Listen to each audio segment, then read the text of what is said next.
Hi, everybody. Welcome back to my channel.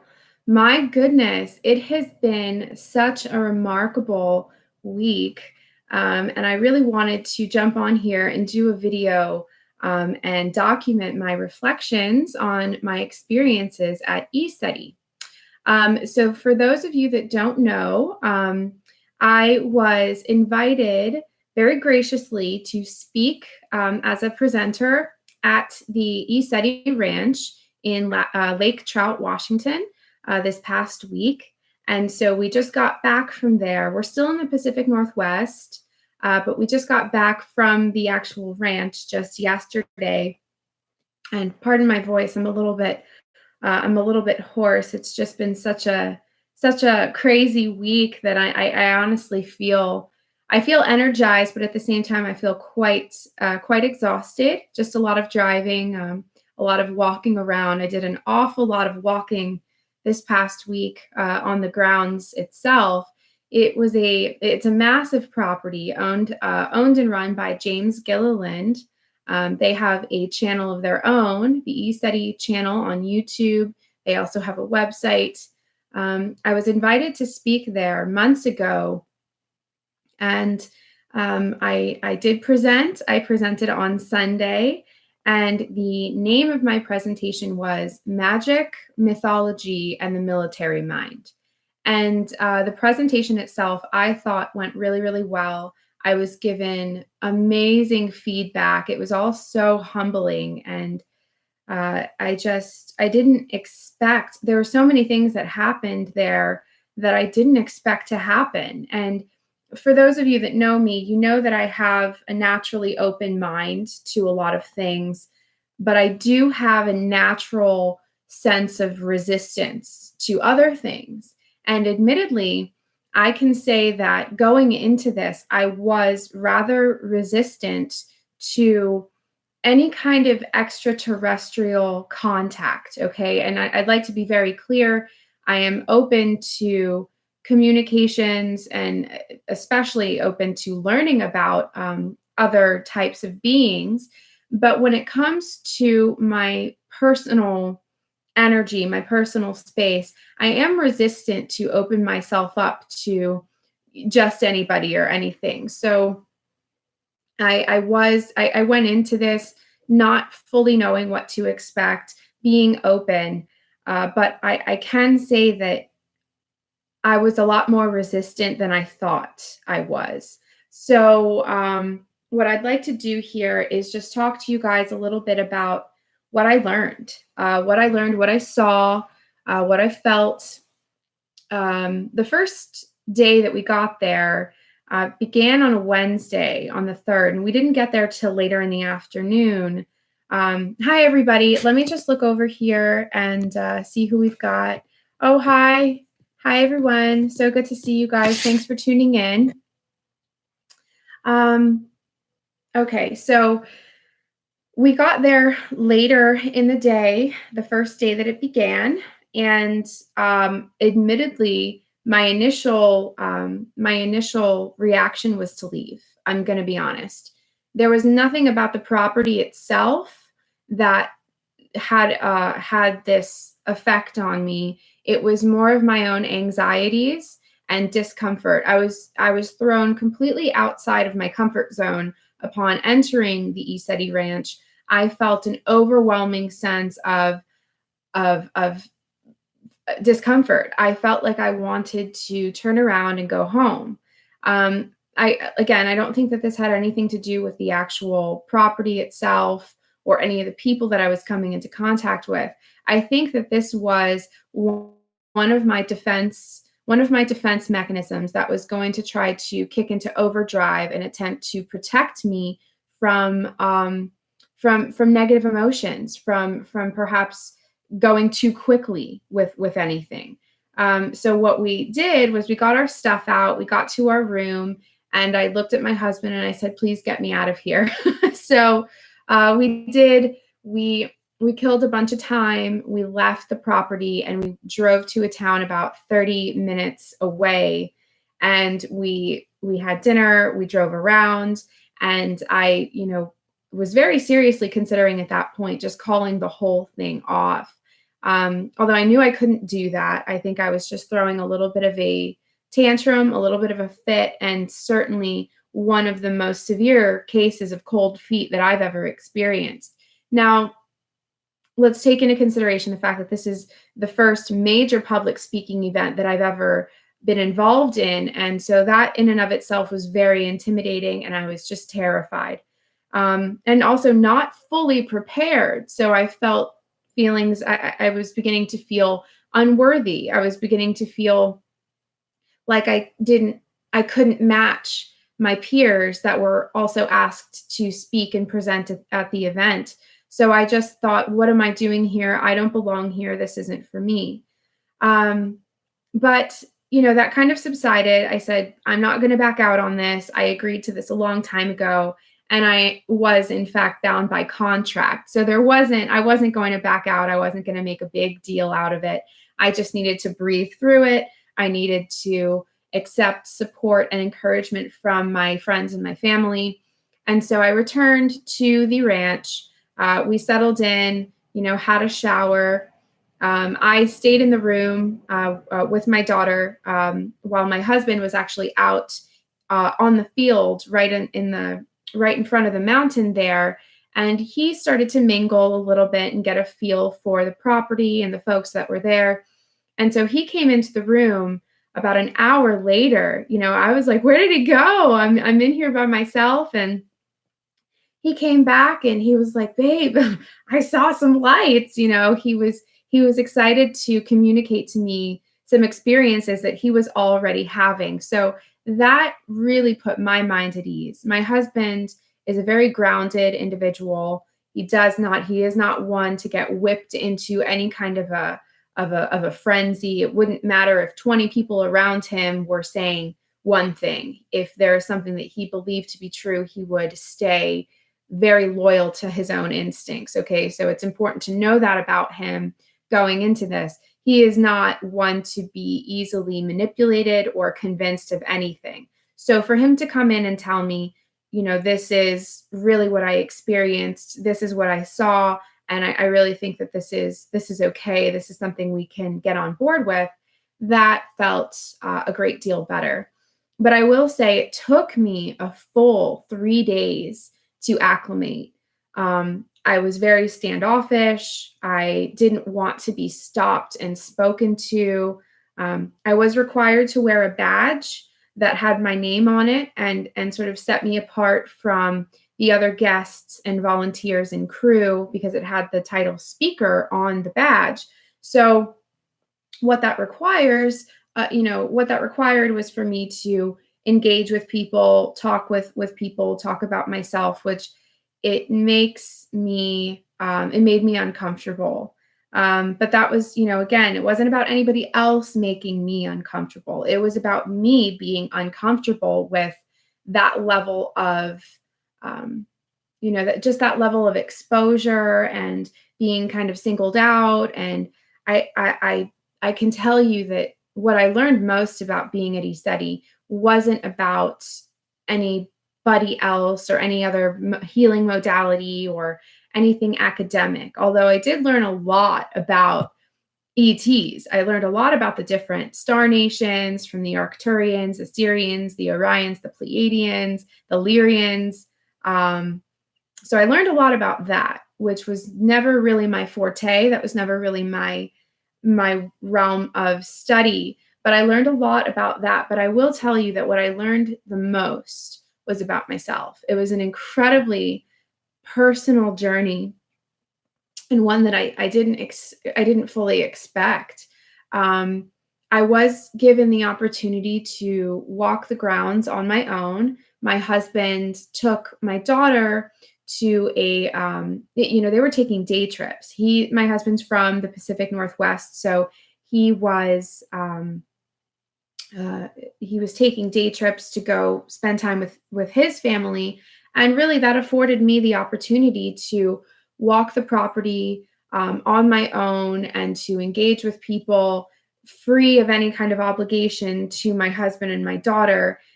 He took care of her. They were off the ground. So this was like, okay, Jenny, this is your time. This is your opportunity to do some real healing. And it was really remarkable. It was a wonderful opportunity. And what I did not expect was to learn so much about the resistances that are still alive in my own physical body. I had no idea how much trauma I was still storing within my own physical body. So a couple of times, I'd walk around the property and feel such an overwhelming need to cry. And at one point, I walked into there's like a small pond there on the property with a dock that you can step out on. And I sat down in a chair. I was by myself and I cried. I cried the deepest, most heartfelt, ugly boohoo cry. I haven't cried like that in years. It had been years since I cried from the depths of my gut. And I said, this can't be happening right now. I was presenting the following morning, and I still had a little bit of finishing up to do on my presentation. So I was like, this is so inconvenient right now, and I can't just break down right now. I need to pull it together. I still have some work to do, but I realized that was also part of the resistance. So I said, okay, I'm going to let it come. I'm going to let it flow. And I cried and I released, and a lot of it felt that it was inner child stuff and related to a lot of sexuality, issues with sexuality as well, stemming from my childhood, which perhaps is some of the deepest wounding that the human being can endure, is any kind of sexual or physical trauma during childhood. So I released so much that night, and I felt worlds better after it was done. Yes, it is Washington State. It's Lake Trout, Washington. And just to be clear, it's not that my family, it's not that my husband and my daughter would have ruined my vibe while I was there. I just know, and he knew as well, that I would naturally have been far more concerned about them and whether or not they were having a good time. And I would have just stepped into that role of wife and mother, instead of focusing entirely on me and the work that I needed to do while I was there. So I am lucky enough to have a very gracious husband that recognized that this is what his wife needed, and he gave me the time to process a lot of this. And I honestly can say that I don't think I would have been able to really let go and feel the depths of those emotions while I had my husband and my daughter, just maybe a few feet away, because I would have had to, felt the need to pull myself together and be there, be present with them, and be there for my daughter and provide them with what they needed. So it was really a blessing. And I've reiterated to him countless times how thankful I am for him being so generous with that. The presentation was wonderful. I very much look forward to sharing with all of you guys another version of that presentation. I'm not at liberty to share the actual presentation from ECETI.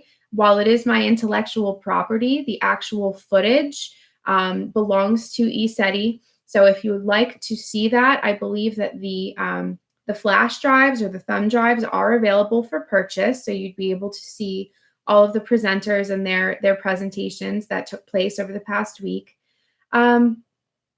But I'm very much looking forward to giving all of you guys the same presentation that I gave. I did create like a slide, a PowerPoint type of slideshow, and I'm just so excited to share that with all of you guys, because I put a lot of work into it, a lot of effort and time. And so I really hope you guys look out for that. It was wonderful to do. It was just an incredible experience. I got a standing ovation. I got some tears in the audience, and the reception to it was just I couldn't have expected folks to take it all in the way that they did. Um, and I got to meet everybody that I wanted to meet. I got to meet the guys from Edge of Wonder. I got to meet Lauren Pritchard. She has her own YouTube channel, so please subscribe to her. She's just a wonderful girl, and I foresee a lot of collaboration with her as well.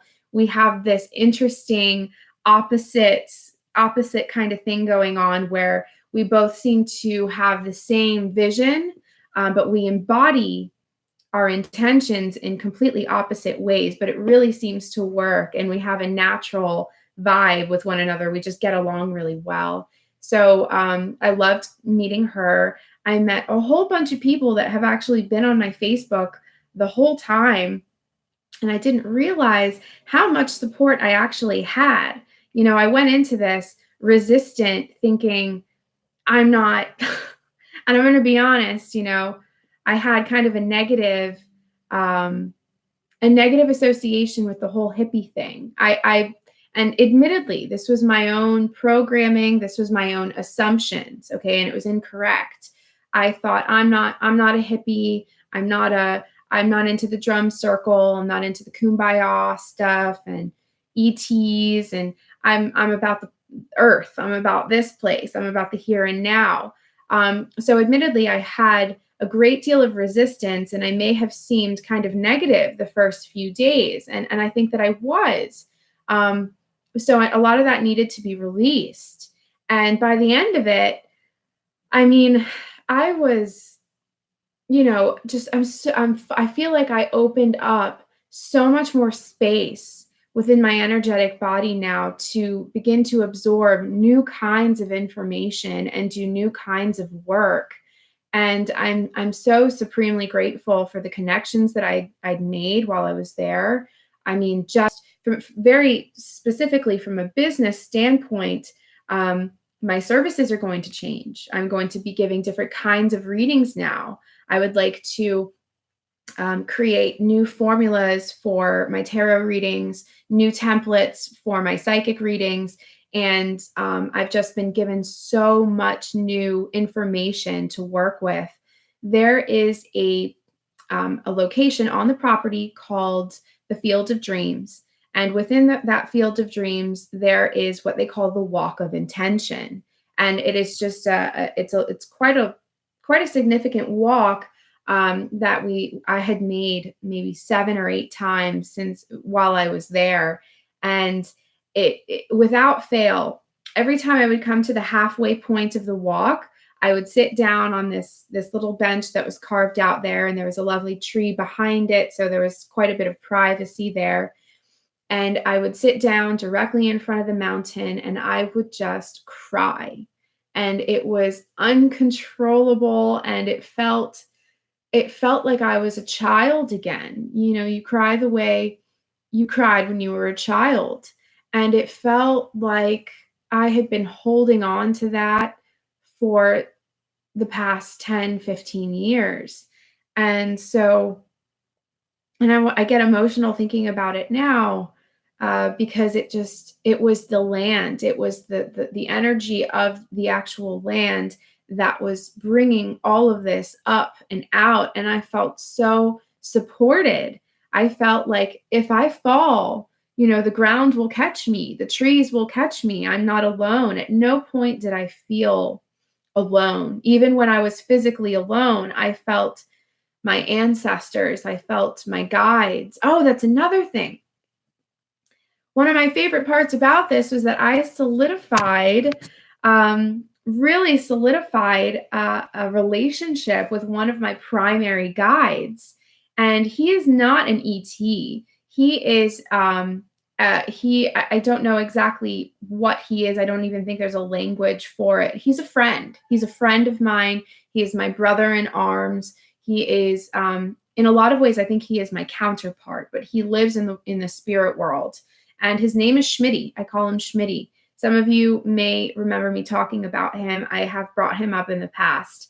But he is my right-hand guy. He has my back constantly. He always has had my back. And I really solidified my connection to him. And I've begun to create a real time, almost like a live stream, like a live feed interactive process with him, to where if I ask him for help, I'm like, hey Schmidt, I need you. I need answers here. He'll chime right in and he'll say, what's up? What do you need? And so I don't think he's an ET in the sense that he's not from another place. He is very much here. He is very much with the Earth Alliance. Um, I've solidified the fact that my loyalties are with the Earth, not somewhere else. I'm not loyal to any other star nation or anything like that. While I am open to their help and their assistance, I've really come to the conclusion that I am here with the Earth military, the Earth Alliance. I'm here as a protector, a defender. I am not a healer. I am not a teacher in that aspect. I can't fix anybody. But I've really felt strongly that my defender self, my protector self, my military aspect comes through strongest. This is what I'm here to do. I am not a healer. I am not a, um, there are folks that you go to for healing. There are folks that you go to assist you, with body work, energy work. That's not my role at all. And I've said it a few times, and it comes off very harsh, but I feel strongly that I am some kind of a representative of the Earth military. And I don't mean the military industrial complex, two different things. I love Schmidty. Schmidty's the best. Schmidty's my guy. And so I feel like all of the negative ETs, all of the bad ones, the negative ones that are only here to cause problems, I say, give them to me and let me execute them. And I feel like that's what my role is. I'm not a healer. I'm an executioner. That might seem very strange because here I am with my earrings, my dresses, my makeup and stuff like that. But that's just my earth body. That's just the body that my higher self decided I was going to incarnate into. Maybe because it allowed people to take the information from somebody that they deemed to be less threatening, or easy to look at, easy to listen to. But really, and I've said this repeatedly, I feel like my higher self is for lack of a better term, a very masculine, very big military type of presence. So, and I'm okay with that. I'm really happy with that. I'm happy that I could come to that conclusion and accept that and integrate that into my life, and hopefully allow that to solidify my work here, what my purpose is, and what comes next. I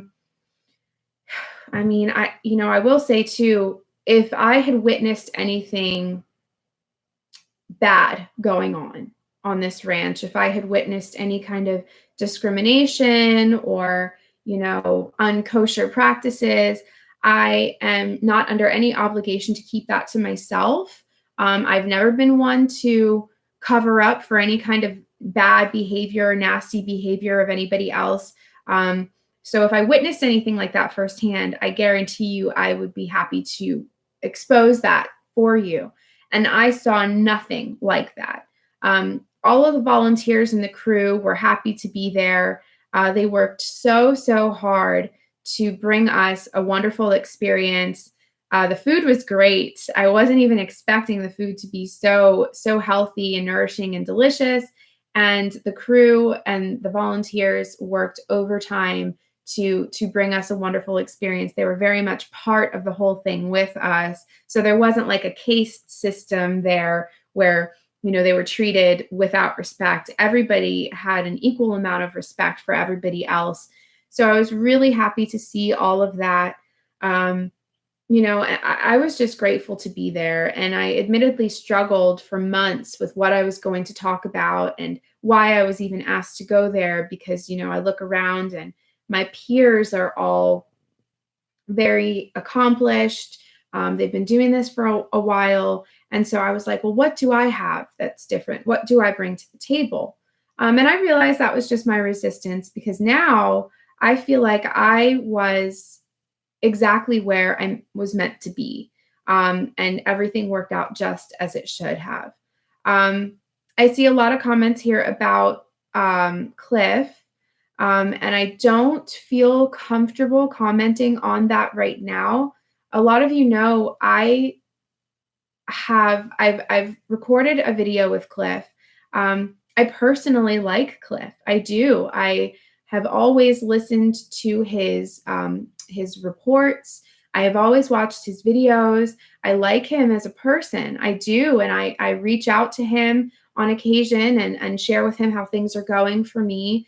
So I did find myself in an interesting pickle, if you will, because I know, you'd have to be living under a rock at this point to not get wind of uh, the the um, the issues that exist between Cliff High and some of the folks at ECETI. So I don't want to get involved in any of that. I, find myself saying, why can't I be friends with everybody? Why can't I love Cliff and love James and love everybody involved? I don't have any stake in this. I wish we could all get along. I would be more than happy. I would be honored and privileged to serve as a kind of liaison or messenger between these two parties. If in the future the hatchet could be buried, I would love to do that. It would be my honor to do that because I believe that we can have reconciliation. We have more things in common than we have not in common. So that would be wonderful to do. I would love to facilitate healthy communications between both parties. So if you guys are listening, I am more than willing to provide that for you if and when you are ever ready to do so. Okay, I met a lot of crazy people, crazy in a good way, crazy in a really good way. It was a huge stretch outside of my comfort zone to foster some of the information, the ETs, and folks came up to me and they're like, what star nation are you from? And I'm like, I'm from the earth. I'm with this planet. This is my star nation. I love the earth tribe. I love my ancestors. So that's still something that I'm working with. I'm fully aware that there are ETs from the different star nations that have taken an interest in me. And perhaps now that I've done a great deal of work with my own resistance, that maybe now those communications can start to increase and I can start to integrate some of those downloads into my daily routine and even share some of them with you here on YouTube. But all in all, this was an unexpected experience. I didn't expect to go out into the woods and boo-hoo cry till you know how it is, and your shoulders are bouncing and you've got your head in your hands and you're just like, it was just wild. So I'm just so grateful. I really hope to be asked to return there next year. I would love to speak again. I'd never spoken for that many people before. I had never been at the center of that kind of attention before. So it was an interesting exercise for me to work with those energies and use them and not just let them make me feel small or make me feel like I was being, kind of stamped down by everybody's energy. It was an interesting exercise to be able to work with those energies and allow them to give me the strength that I needed to follow through, be deliberate with my speech, be very articulate. So it was just wonderful all the way around. I was sad to go. It had a kind of a summer camp feel to it in the sense that, we all bonded with one another. We all got to know one another in the time that we were there. And by the time it was time to go, we were all sad, hugging each other. And I must have given the Edge of Wonder guys a million hugs. And I didn't want to, I didn't want to leave anybody. I mean, and these folks at ECETI, when people give you a hug there, they really hug you, like heart to heart, full body full body hug, just a full embrace. And that was so healing to me. And I love that. And it really brought forth, the concept of human touch and how important that is. So, all in all, wonderful experience. I love ECETI Ranch. I love the folks that made it possible. A huge thank you to them. And I'm really, really looking forward to presenting you guys with perhaps an extended version of the presentation that I made at ECETI entitled Magic, Mythology, and the Military Mind. So please look out for that. This is our last day here in the Pacific Northwest. We fly back to Florida tomorrow. So I am going to change my clothes and get ready for hiking. And thank you guys for tuning in. I hope to see you guys again soon. Take care.